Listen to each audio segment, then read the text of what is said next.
It's an honor for me to introduce our next candidate, who was the youngest woman ever elected county supervisor in California's history. As president of the Regional Council of Rural Counties, she has taken on Sacramento's power interest and has been a champion for smaller and rural counties throughout the state. In January 2010, she helped open the doors to Colusa's County only permanent higher education facility. She is both a board member and the vice chair of the Agricultural and Natural Resources Committee for the California State Association of Counties. She is very proud to be a fourth-generation member of a Colusa County farming and ranching family. She is a graduate of the California State University, San Carlos, and lives in Arbuckle with her husband, Jim, and 9-year-old son, Asa. So she also has a child running, so she's going to she has a child at home, so she's going to be great in her election. Please give a very warm welcome to the next Congresswoman from the 3rd District from the great state of California, Kim Vann.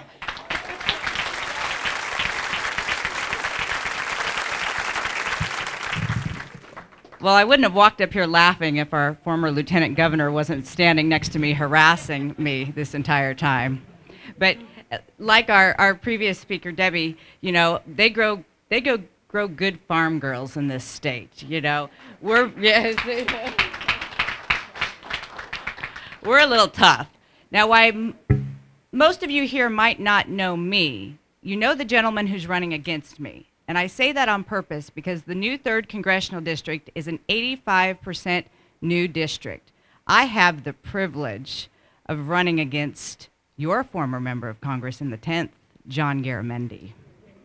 No.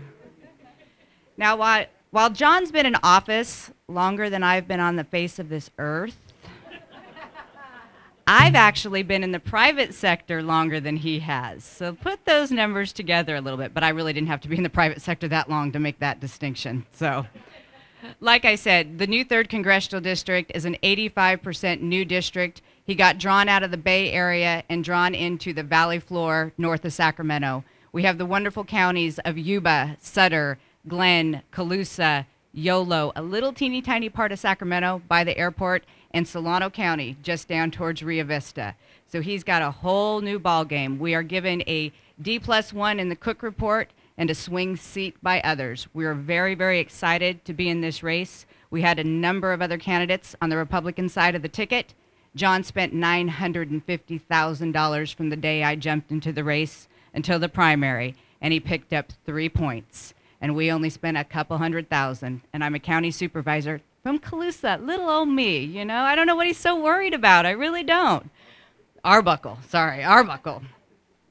we really do. We've been targeted as one of the top pickup seats in the nation. I'm privileged to be one of NRCC's Young Guns and have the support of not only colleagues like Abel, but all the other Republican members of the House here in this state.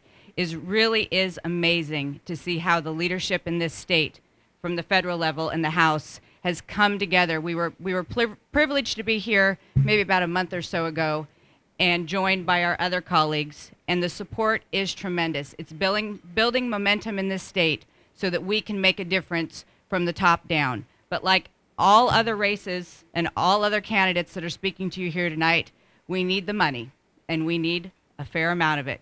We have a very competitive media market that we all have to buy into, and being in this very rural and suburban district that I come from, there isn't as much of a donor base. And while Nancy Pelosi is spending most of her time raising for John, I have yet to find my Nancy Pelosi in the Bay Area to raise all my money for me. 85% of my now close to $1 million has come from inside the 3rd Congressional District, from the voters, from the donors, from the people who are going to get out and work for this seat. We are thrilled with our updated polling results, and we are looking forward to just keeping him pressured nonstop. He's very agitated that he actually has to run a real race. And boy, we are very thrilled to be that group. I'm very pleased to have a couple of my team members here with me tonight, Julie and Allie, and I'm sorry I don't see them to point them out. But if any of you are at all interested in officially retiring a gentleman who, by the way, is now pulling down 2 state pensions, please get in touch with us after we get done speaking, and I would love to have the opportunity to meet and talk to all of you after we're done up here. So thank you all, and thank you to the Laws again for hosting us here. Much appreciated.